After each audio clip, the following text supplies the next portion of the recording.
You are all making your profile wrong. A lot of you think having Nitro will only make your profile better.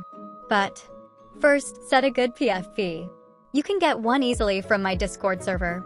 The same with About Me layouts, get anything you want. We have free and paid versions. Now let's get started. As I said, you need to match your About Me layout color with your profile picture. See how I do it? I made this About Me layout. You can see there's pink and white combination and it perfectly matches my PFP. You can also add a username layout to your name to make it look more aesthetic like I did.